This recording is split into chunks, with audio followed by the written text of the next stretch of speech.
thank you to everybody for joining our webinar. We're really excited. We have some great content to share with you.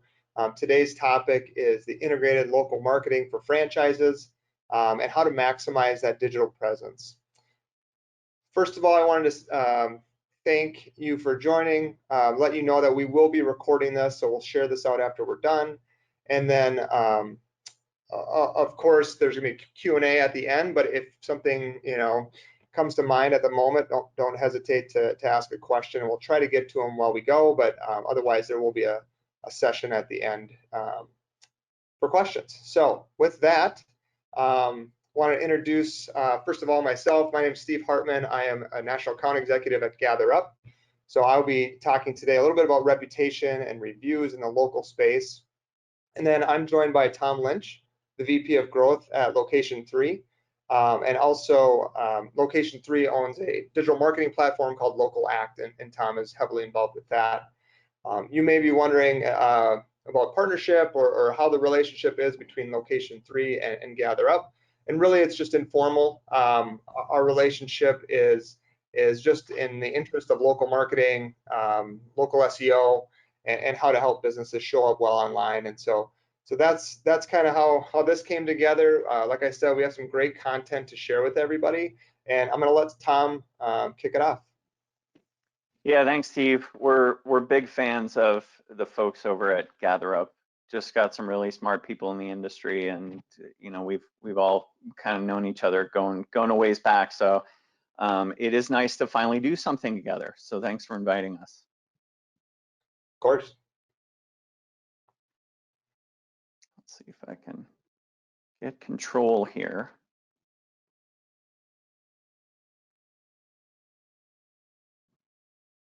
There we go. All right. So this is a really big topic. Integrated local marketing for franchises and maximizing your exposure. So we could probably talk about this for hours, but we will narrow it down to this 1 hour session. I think when you talk about franchise marketing in general, you have to kind of start from the foundation point, which for me is your location data, just your name, address, phone number, your local website URL, your amenities, all that kind of stuff, and then building everything up from there. Because if you don't have that right in the database as your foundation, then everything else is going to become much more difficult. And then building up from there, managing your local listings effectively, and then really in no specific order. This isn't, I've got local SEO next and local ads, but they're all important. They're all intertwined. We'll talk about just some of the different initiatives of each of those. Not getting into everything, but focusing on a few that I think are going to be important for the audience here, which is both franchisors and franchisees. And speaking of something that's going to be valuable for everyone within that broad range of an audience.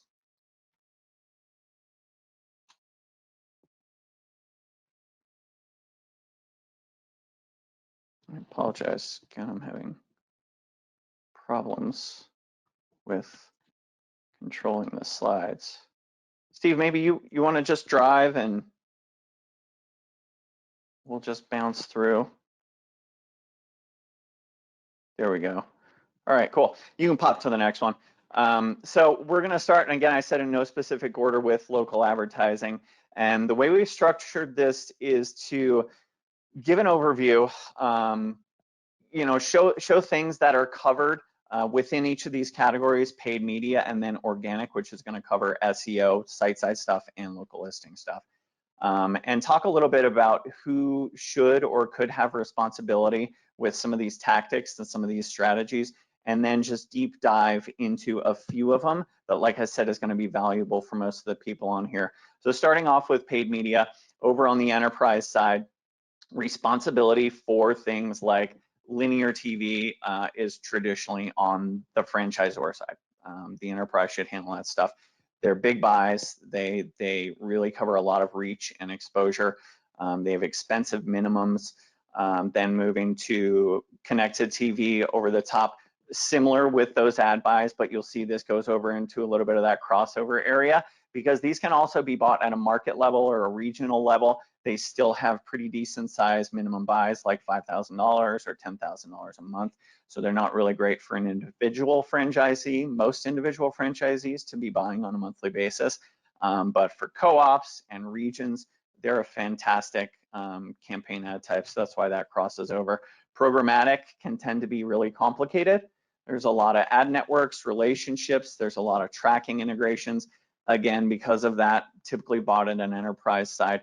Digital out of home, which is digital billboards that just show up at a mall or a gas station or something, enterprise. And then ad creative and video should be done on an enterprise level, but then also should be done on a local level.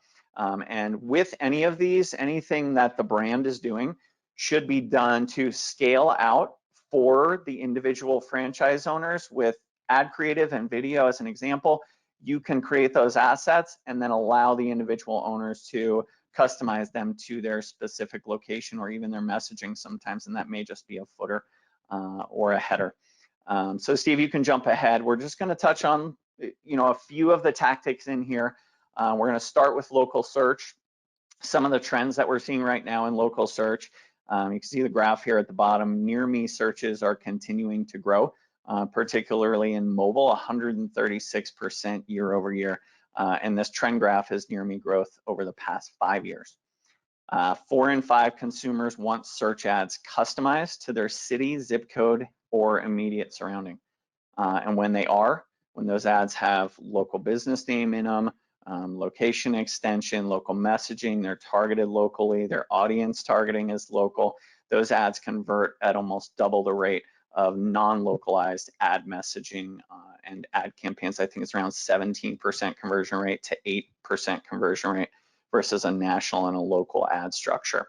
Ads have made their way to the top of the search results, including within map results, which are more likely to be clicked on. 46% of all Google searches are linked to something local, and 76% of people who search for a business nearby on a smartphone visit within 24 hours. Which lends us to this partitioning of ad types that Google has been working on for the last 3 years. These are all different specifically local ad types that you can do as a local business or a franchisor. Most of these are independent, can be run independently. 2 of them are not. The maps and the business profile are run within local campaigns, which is an ad type that I'll talk about here in a moment. But you can see Google has really partitioned this and found a way where they are going to get the most relevant ads to their most relevant users, no matter where they are within Google or even outside of Google. So one of the first ad types we will talk about are local campaigns. These have been out there for a while, and they take each one of these specific ad types and they use artificial intelligence, and they rotate how often and when you are showing up either as a search result in local listings, as a brand icon right on the map for users to see when they're looking to map out directions, as an ad within a business profile in Google My Business, as a display ad, or with an ad in YouTube. We've been running these for quite a while now. There are some limitations, especially on the local buying side, as they require around $1,000 a day budget minimum. And that's really to get enough data running through that they can optimize and shift between all the different ad types. But they do show attribution. So if someone sees an icon on the map and sees a YouTube ad and then clicks on that local ad in search, they can pull all of that together and we can measure that and optimize it.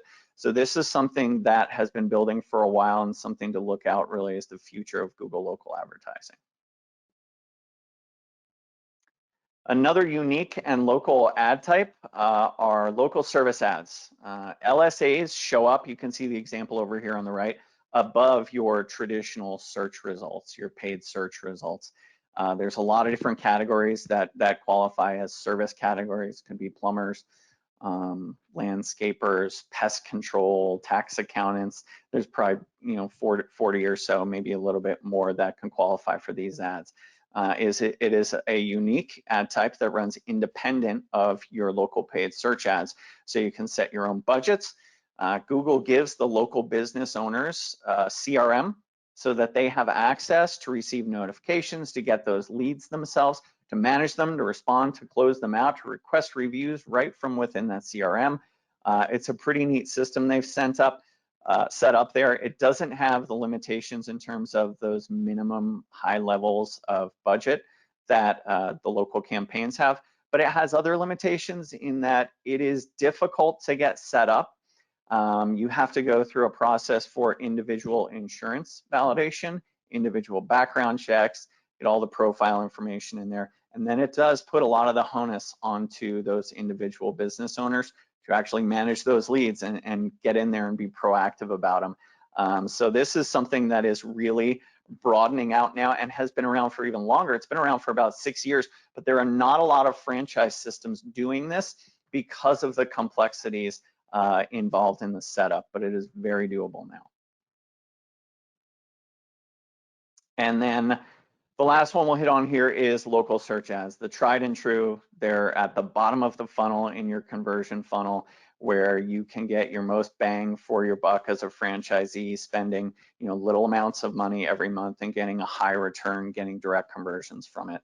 Some of the reasons why it's important: Google has reorganized their search engine result page to emphasize local results, and your competitors are pivoting their strategies to make sure that those strategies are local focused because of that. Your national campaigns can't customize ads to the local needs that are involved to get those higher conversion rates that we mentioned earlier without getting a ton of segmentation within your account structures. And running a national ad campaign with location extensions in it and some local targeting is not the same thing as truly running local campaigns. By doing both, you can drive a lot of incremental revenue. And we'll show you an example of a client result a little bit later on here. But those unique local campaigns are going to perform differently for every market. And so having some strategic integration to all of them, an integration to the national campaigns that the brand is running is really important to then be able to customize those local campaigns and adjust to how each market is performing, because demand, competitive set, population density, all of that will make each local campaign perform differently.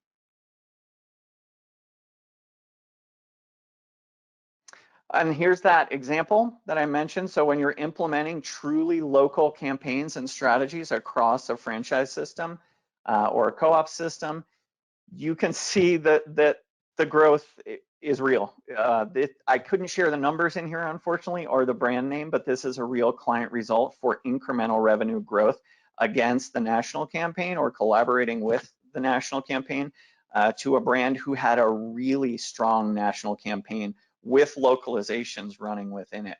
Adding a truly local search strategy drove what are double-digit million monthly increases in revenue across that brand. So that is high level, some good takeaways hopefully for you there in the local paid side. Now shifting gears to SEO strategies, which is really anything organic where you don't pay necessarily for that click. Although you do have to work for that click. There's a lot of work that's done on the back end to make those happen. So they are free, but they're not free. And starting out the same way. So some of the things that where the responsibility can be on the enterprise side, strategy, of course. If as a brand you're not driving strategy and helping to roll that out at the local level, then you're missing the boat.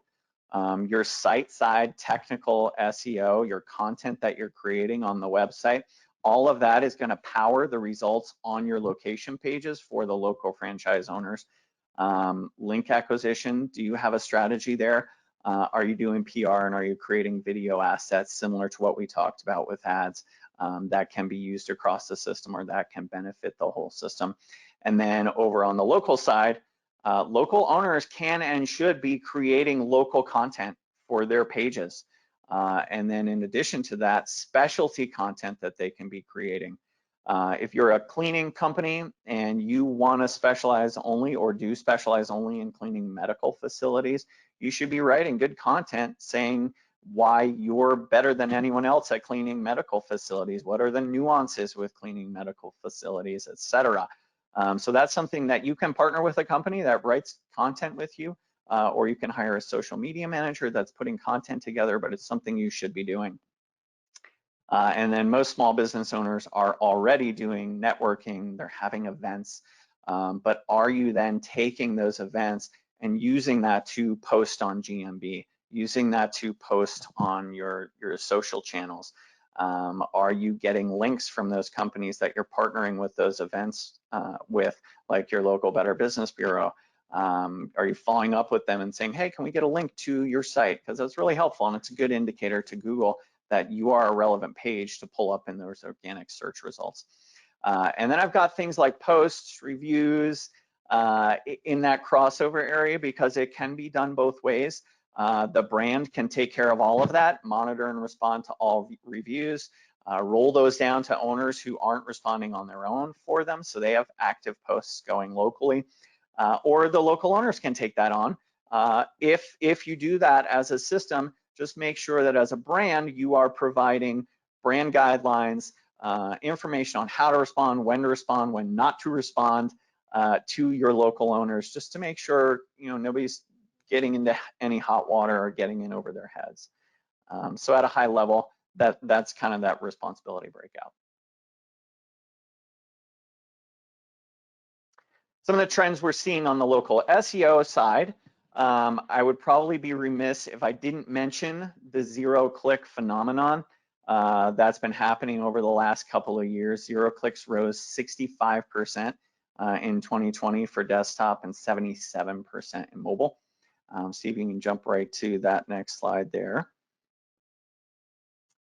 And for those who aren't familiar with this term or this concept, it looks something like this. So someone types in how to do an online tax return, and Google is giving answers to the search user right within that search result page, which means you don't have to click through to a website. You don't have to click through to an ad or a business profile. You're getting that information right on the site. So something to really have a good focus on this year is, are you optimizing your site for these zero-click searches? Some of the specific things you can do actually ties together with your Google My Business Management and your location page management on the website. Some of the things you can see on the right-hand side here that impact this for your GMB optimization, your Google My Business optimization, are, do you have scheduling set up, your local page, your local URL page, directions. You can see the messaging here in the bottom, got friends and family who still need to file their tax returns. This is content that's pulling from the location page, and it's integrating your strategies for SEO with location pages and GMB. So now more than ever, this is all tied together and shouldn't be siloed within your organization in terms of expertise and management. Some specific things that you can do to optimize your location pages for zero-click searches are, you can front load your titles and your H1s, put the business category in there, put the keywords in there, geo-modify them. You can see the example here, tax preparation service in your geo, Dallas, Denver, wherever, H&R block, tax service for this example. Make sure you're building out local business schema on those location pages, and that you are using your GMB files, your spreadsheet exports, to build that and work off of that, so the naming conventions is all consistent and it's accurate. You can also add an aggregate review rating onto those location pages, which is another indicator to Google that that's a relevant page and that the two sources are tied together. And everyone knows this at this point, but make sure that you have your name, address, and phone number on your location pages. So that's pretty in the weeds in terms of a takeaway strategy that you can be implementing today. This is a little bit higher level up for general enterprise SEO. Your technical optimization is your first starting point and is most important. So, what are you doing with your metadata, your site structure, your page structure? What does your URL path look like? Do you have, root domain followed by / a regional page / zip code / location / specific services or specialties for those locations. How you develop that URL structure is really going to give you opportunities to rank better on those different pages for the terms you want to come up with, and is going to allow the location owners to do things like create their local content, provide it to you, or just upload it within your CMS to populate on their pages. And then mobile experience and site speed are more important now than ever before with Core Web Vitals having a lot of changes in what's going on with SEO right now. And then on your site still, content strategy. So make sure you have a content strategy. Make sure you have a content gap analysis, which is really just looking at what your competitors are doing, what they're ranking for, what they're doing to get it. Are they writing specific content around that? And you need to jump in and get on board with that to rank better for those. Doing the same thing with keywords and seeing which ones they're ranking on and which ones they're not. And maybe you need to do something else like a link strategy or some on-site optimizations. And then integrating all that with your social channels and your customer support, which is very much intertwined in the social now. Off of your site, offsite SEO here, make sure there's an inbound link review. Where are those links coming from? Where are your competitors' links coming from? How is that helping you or not helping you? And how do you need to shift your strategy? Are you promoting the content that you're creating? And then we start to get into local listings management, which is a big piece of SEO, and two big elements of that are directory submissions. It's not really as important to make sure that you're going out to 100 or 500 different local directories that nobody goes to anymore for your local listing strategy. But it is important to make sure that you're hitting those key ones regularly and it's consistent, like Apple Maps, like Facebook, like Google My Business, and building citations where they actually matter. And then ongoing optimization should be occurring. You should be doing keyword research, mapping that out, looking for your new recommendations for a content strategy to change that up by quarter. And of course, reporting on everything and being able to gauge how your efforts are doing ongoing. So a lot goes into this. You want to make sure it's effective. Now, a little more specifically into the local listings piece.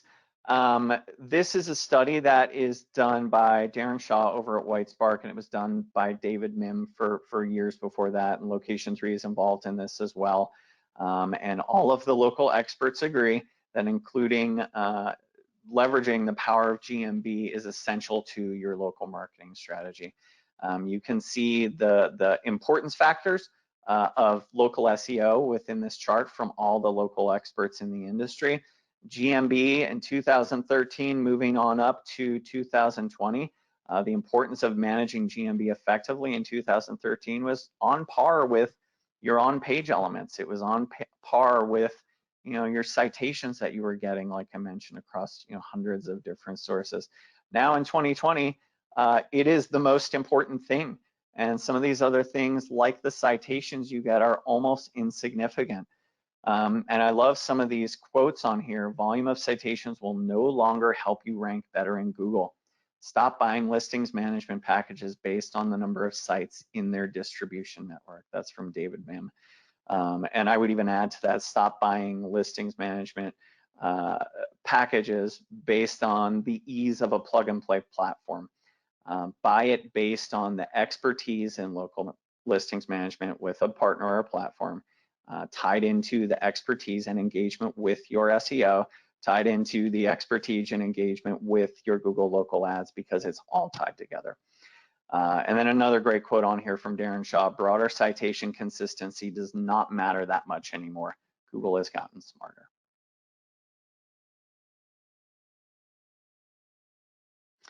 And so that's for exposure, ranking impact, engagement in those ads. But when looking at conversions, this one's really interesting because you look at the top 3 factors that drive conversions to your Google My Listings management, and Steve is very well aware of this. They're all reviews related. Your numeric value of your rating, your positive sentiment in your reviews and the text of your reviews, keywords in the text of your reviews, and the quantity of those native Google reviews. And so tying all of those local ranking factors together, GMB makes up 33%, reviews with 16, on page with 16, and then you've got link strategies. But if you're doing GMB well, managing your reviews and getting reviews and doing your on-page SEO well, you've got 70% of things covered. And at a high level, to do that well, make sure you're working to get all of your data updated, ongoing, and optimized well on those key 20 to 30 sources out there for local business profiles. And that's at a high level. So at a more granular level, here's some takeaways on some things you can be doing on your GMB profiles to increase engagement and conversion, ranking, exposure, et cetera, et cetera. Google Q&A, Google Posts, store photos, and reserve with Google in some cases.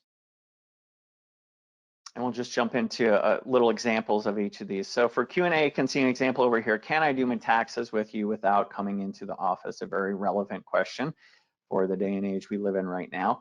And the brand here answered, yes, just upload your documents to MyJH and then call us to do your tax interview. You can see where it populates over here on the right under Q&A. You can seed your own questions and you can answer your own questions as well to get content out there for users to see that, hey, this is an actively managed business. They care about their customers and to give them answers, which is what it's designed for. And it's fresh content that is telling Google that you are a relevant business profile. The next one here is Google Posts. Similarly, it's fresh content that's going to show Google relevance to your profile and show it more often. You can include images and text, and you can schedule your posts to start and stop at a specific time. And this is great for when we talked about local business owners, when you're doing events, you can schedule those and get them up in your posts. The next one is reserve with Google. And this may not work for everybody, but this can be done at an enterprise level through integrating with your booking platform, or it can be done at a local owner level. Our local pizza place across the street from the office downtown has this local booking in place, and I use it all the time. So it's not something that only big brands can do, but it does take a little time and a little research and strategy to get it up and running, but it can be really beneficial to drive conversions and engagement on those listings. And then the last one is getting photos, getting real local photos into those business profiles. And Steve, you can just jump ahead here. We've done some studies here and initiatives to get more photos uploaded into GMB profiles, just to measure what the impact of that is. And over on the right-hand side, locations who added photos, there were 639 stores that participated in this particular initiative. Almost 23 photos were added in this period in Q1. Those locations saw 106% increase in their visibility and their actions on those local listings. And locations who added photos and reviews at the same time saw 125% increase in visibility and actions. And that's on their brand terms. So if anyone ever says that, hey, brand terms aren't important, that is not accurate. And then over on the right hand is for coming up for general discovery terms like tax services or tires near me. Even a big increase here, even though that's a much broader audience, but 11% increase and 13% increase on discovery terms for those. And here's another one we did. We increased the Google reviews, the volume of them by 54% year over year. And it's interesting that the average star rating remains steady around 4.7%. So there are always concerns where people say, hey, if we generate reviews, what if we get a bunch of negative reviews? Well, at least in this case, that doesn't happen. And Steve can probably speak to a little bit more to that later too. 95% of the reviews we gained were positive, in almost doubling the volume of reviews in the same period from year to year. And then the impact of that, locations who went from 0 to just 1 or more review saw a 251% increase in those engagements and exposure that we saw for those local listings for direct query results, and saw a 28% increase for those non-branded discovery. And you can see over on the right-hand side, locations that actually decreased in their number of reviews, they went down in their actions that were taken on the website by -8%. So Steve, I'm kind of throwing you a softball there and setting you up, but look forward to what you have to say here and just some takeaways. Hopefully that will be helpful at any level at a local or enterprise to kickstart your local marketing strategies and organic and paid. Yeah, great stuff. Great segue too. I mean, beautifully done. I think, big takeaway is just the relevance, at least from GatherUp side, right, in reviews and the content and how Google is changing so many things to bring more of that information to users and just make more touch points for consumers as they're looking for local businesses. Yeah, it is. I forget, you probably know the stat. I've forgotten what it is, but it's like 76% of something where customers trust what comes from reviews more than they trust recommendations from friends or family, which says a lot. Yeah, it's today's word of mouth for sure. Yeah. All right, well, thanks, Tom. So getting into the reputation management, customer experience, we're going to talk a lot about reviews, but I think the other thing that we always talk about at GatherUp is how price and deliverability and availability in today's marketplace is difficult. It's hard to compete in those arenas, and so we believe that brand and your reputation often can set you apart. Customer experience, things like that, set you apart in the marketplace. So as we look at reasons to incorporate a reputation review management solution or strategy, there's a few of them. I think at its core we talk about customer experience and really understanding that, because there's so many business implications to better understanding that. You get a clearer picture of the reputation of the brand, at the high level, but also at the location level. And for franchises especially, that's vital. There are benefits across the organization that I'll talk about. There's the financial impact of it, as you can see for near me searches, as Tom talked a lot about the near me searches. Just increasing that review rating by 0.1 can increase the conversion rates by 25%. And then, Tom talked about the SEO impacts. I'll get into that as well, but reviews really are an extremely valuable marketing tool. So looking at, the franchisee versus the franchisor and the different benefits, the franchisee, I think number one is you can address those customer concerns before they start impacting your bottom line. So getting in front of those things when negative reviews come in or negative feedback comes in, you can address it quicker if you have a sound strategy for reputation management.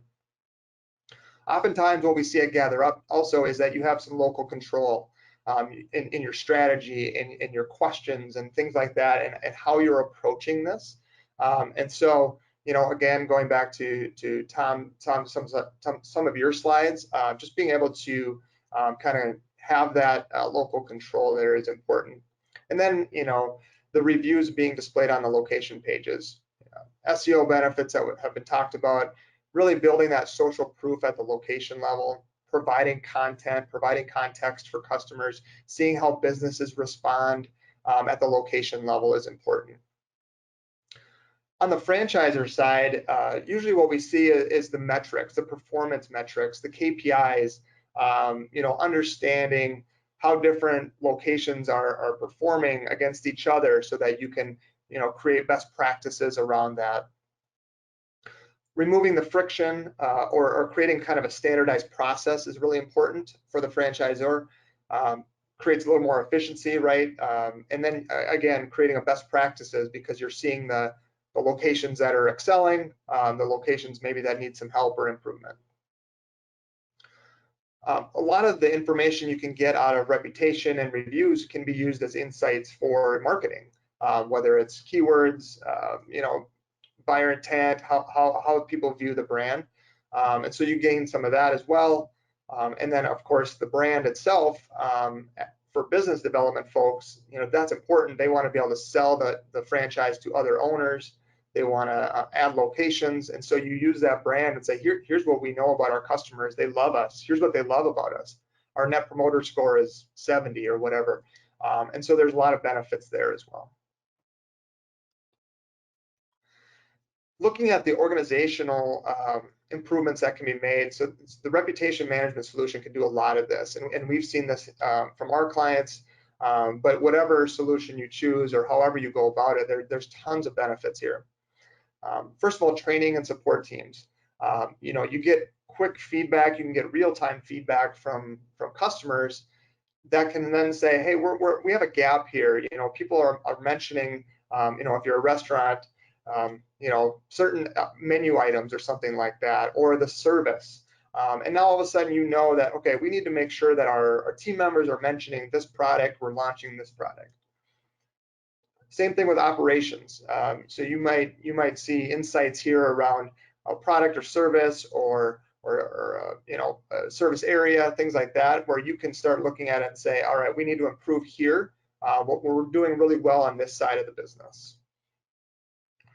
I mentioned marketing. There's a lot of marketing tools that have been discussed already, but I think the other side of marketing is using reviews in multiple ways and basically allowing your customers to create this content and become your content marketers for you, which I'll get into a lot more in a few minutes here. Business development, I mentioned as well. So that's, we were at IFA a couple years ago and talked to a lot of franchisees and franchisors about, growing and expanding, getting more locations, getting more owners involved.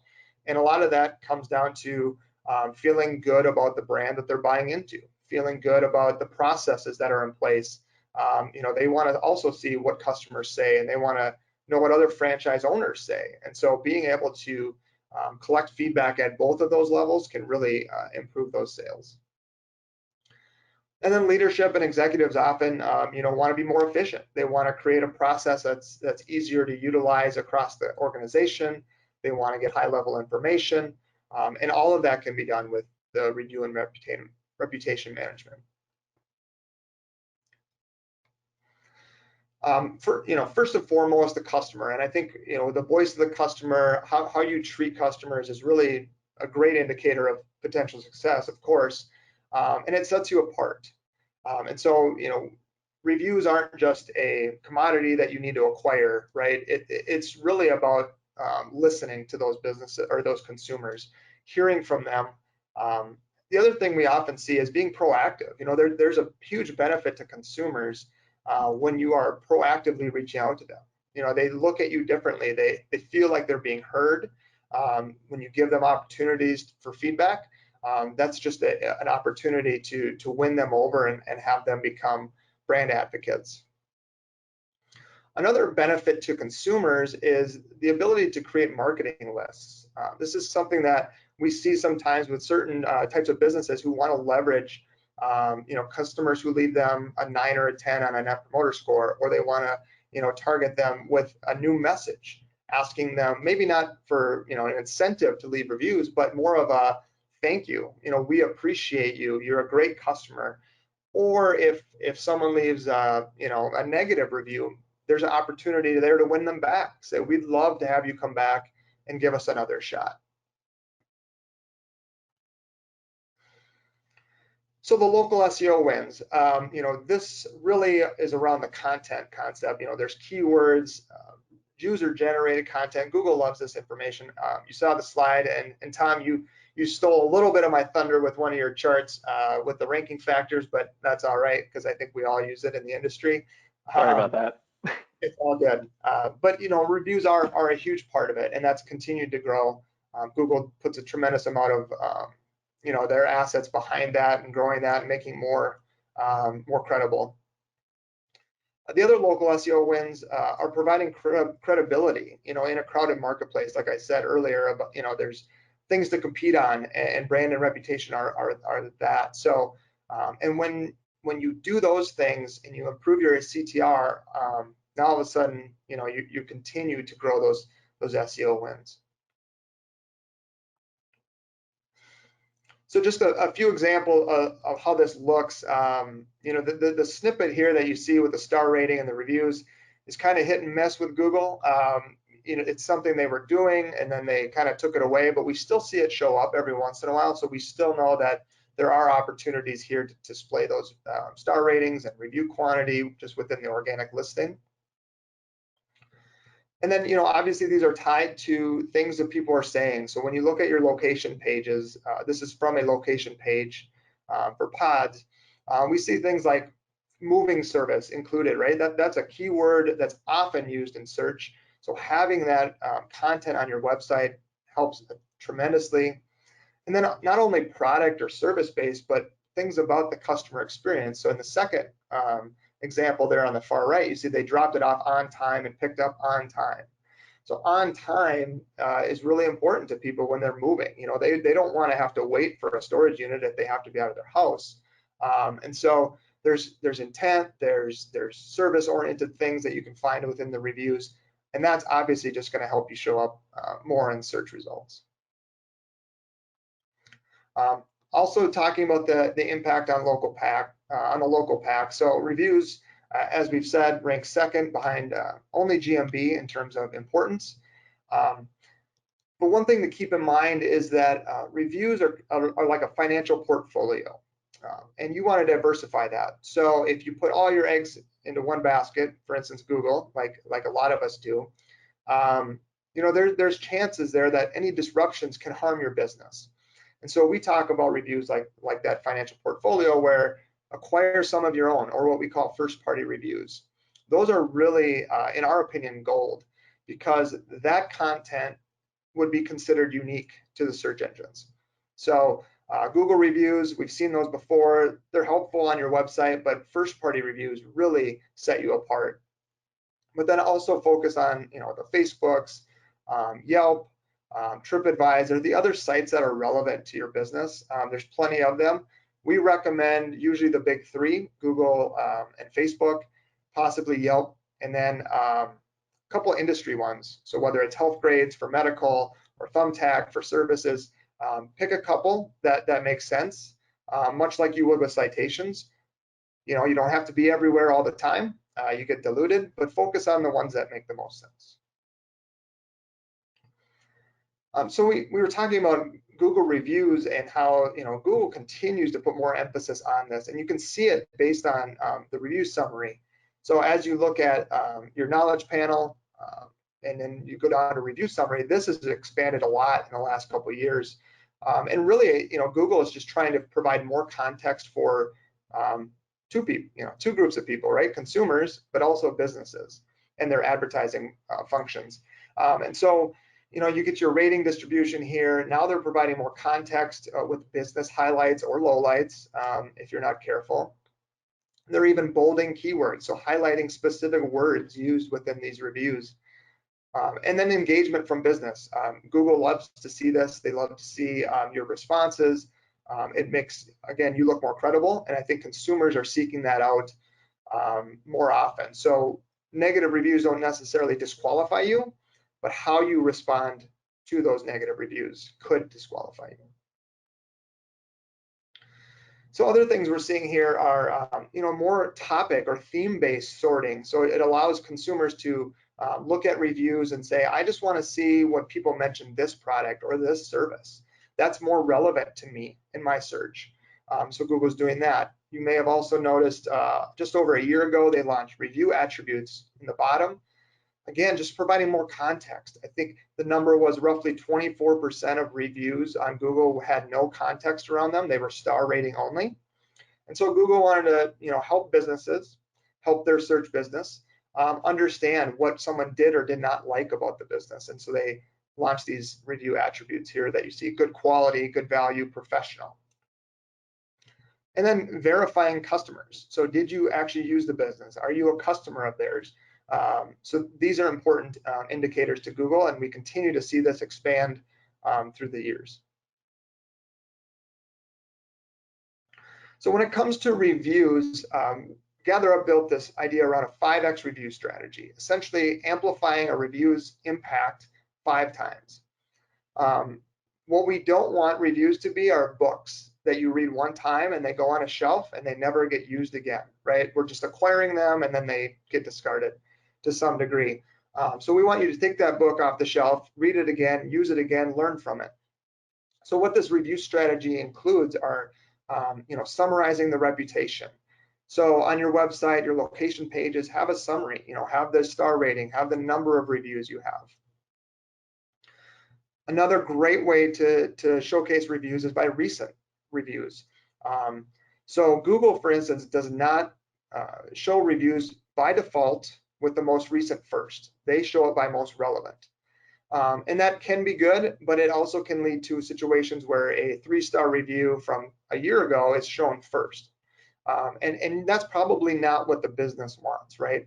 So when it comes to recent reviews, using a widget, displaying them with most recent first is helpful. Consumers look at recency as the #1 aspect of reviews now. So over rating and over the quantity, they're looking at most recent. So that's very important to them. And that really relevant to our discussion today is the reviews by location. So being able to display them at the location level, which obviously fits the franchise model, but also any small business, if you have 2 or 3 locations even, being able to show them by the location kind of, speaks to what Tom was talking about earlier with the intent and the location-based pages.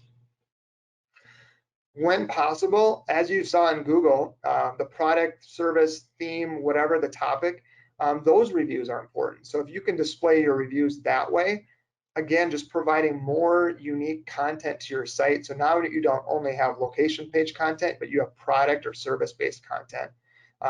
Obviously, people search based on those products or services often. Those are the more general queries.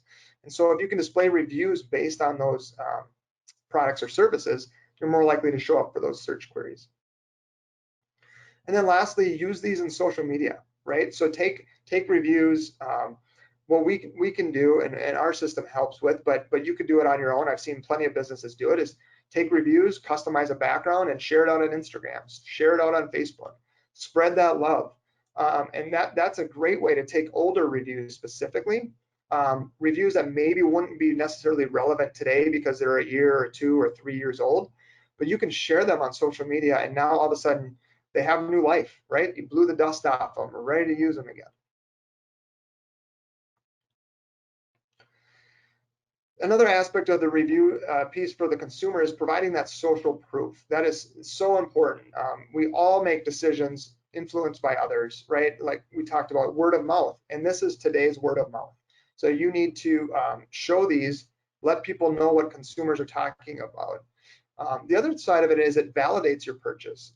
So if I make a purchase today and it's from a business that has great ratings and great reviews, I'm gonna immediately feel better about it, right? Like if I'm going to the low cost option and their reviews are 3 stars and the competitor was 4.8, I'm gonna be like, a little concerned. I don't know if this is gonna work out, right? So you need to validate that as well.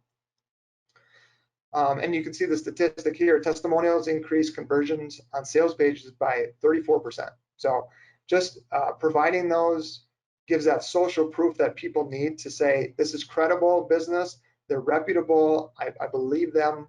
And even if there are negative reviews, they responded in a really, professional manner that I can respect.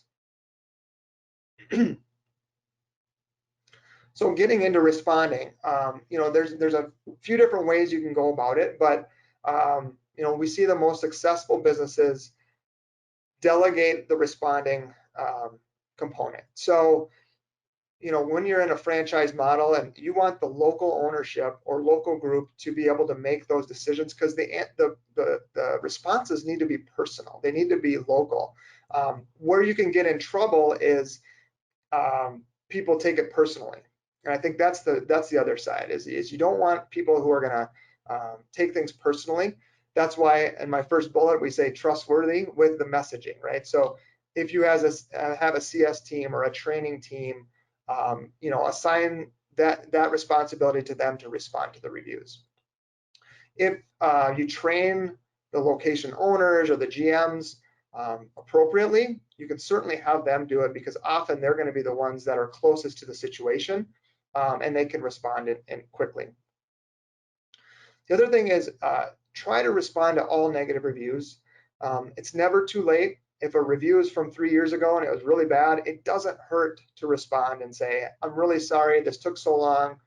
Just getting through this. I want to, we'd love to have you give us another shot or whatever. So it's never too late. Make sure you respond to all negative reviews.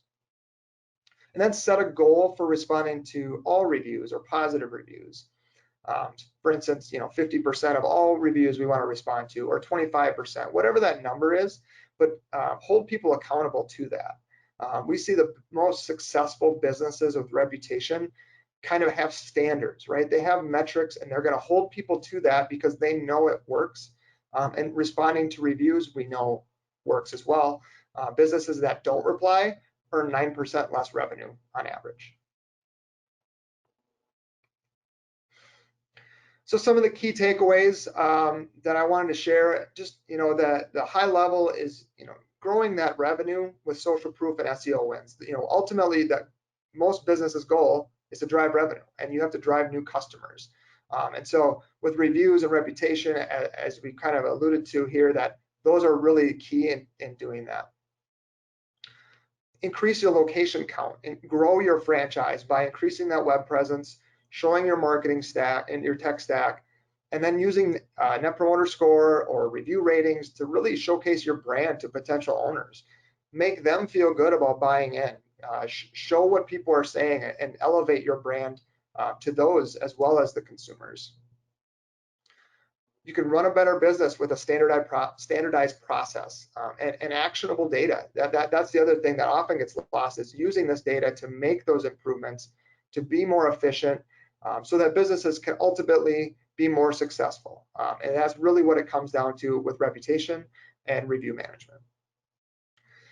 So that's my portion. Thanks to Tom. Again, great stuff, good information for any business really, but especially franchises. Steve, I loved your insight there about increasing your location count, and not by meaning adding new franchisees, although hopefully all the franchisors out there are adding new franchisees monthly or quarterly, but just by expanding your local exposure, it's as if you're, in Google's eyes and online and to consumers, it's as if you're adding more and more locations out there. Mm-hmm. Like we said, we'll send this out to everybody who signed up, and of course, if you want to reach out to Location 3 and Tom, absolutely do so. Very informative stuff from you again. Thank you so much for joining us. I'm Steve Hartman from GatherUp. Thanks for joining the group, and yeah, take care. Best of luck in your digital marketing efforts. Thanks, everyone.